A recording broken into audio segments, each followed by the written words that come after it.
creepy items like these from the Henry B. Plant Museum will be on display for an eerie evening at the Tampa Bay Hotel.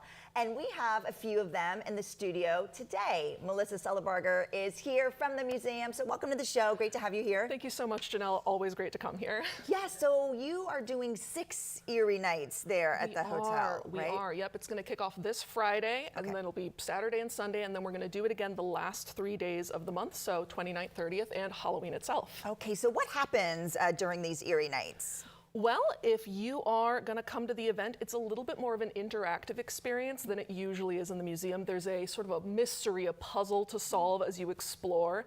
And we have a lot of objects on display that aren't usually visible. Some of the spookier, some of the more macabre things that are still aligned with our local 19th century history. Okay, so you brought some with you today. So where should we start? Do you want to start on your side? That's a great question. Yeah, we can start over here. So you mentioned the Cabinet of Curiosities right up at the top. Cabinets of Curiosities, they actually predate the 19th century, but they were a lot of the earliest museum collections. Individual collectors would have strange, unusual objects that they just sort of had in their homes. So I'm representing that here with a couple of the objects out of our Cabinet of Curiosities what is that? From the museum. This is a piece of taxidermy.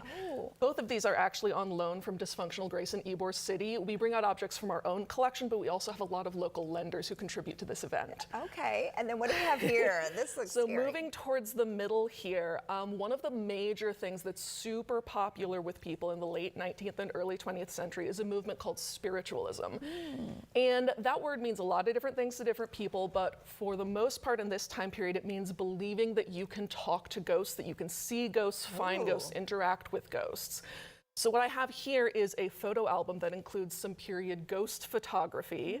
Unfortunately for all of you true ghost believers out there, it did turn out that all of these were faked, but they didn't know that at the time. They're double he was a exposures. scam artist. Okay. He was the photographer of these top two. He sort of really popularized the style, but he never let on the fact that he was just doing double exposures. Yeah, but some people really fell for that. They really did. They really did. They had never seen anything like it before, and they so wanted the ghost to be real. Oh, okay. Okay, so what is this? This is kind of piquing my interest.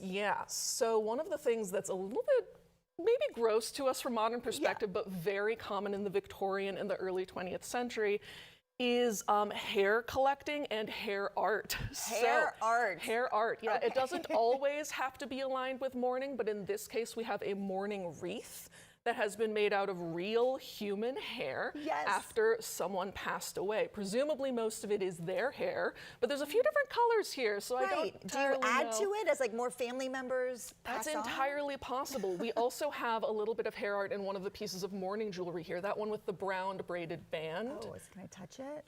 Yeah, as long as we're gentle, absolutely. So that's one from another one of our lenders. And that one also, both the locket and the band itself is also made of hair. Oh, wow. Really weird to us from a modern perspective, very common at the time. Yeah. But you didn't have to wear hair if you wanted to wear mourning jewelry. We also have a lot of pieces that I find a little more nice from a modern perspective today. I love it. So that's what those are there. Yes, those are jet.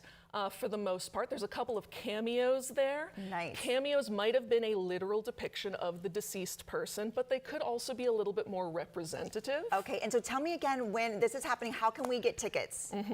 So you can buy those online, but if you don't get a chance to buy them online, you can absolutely pick them up online at plantmuseum.com. Perfect, and there it is right there, plantmuseum.com. Thank you so much. Really appreciate it.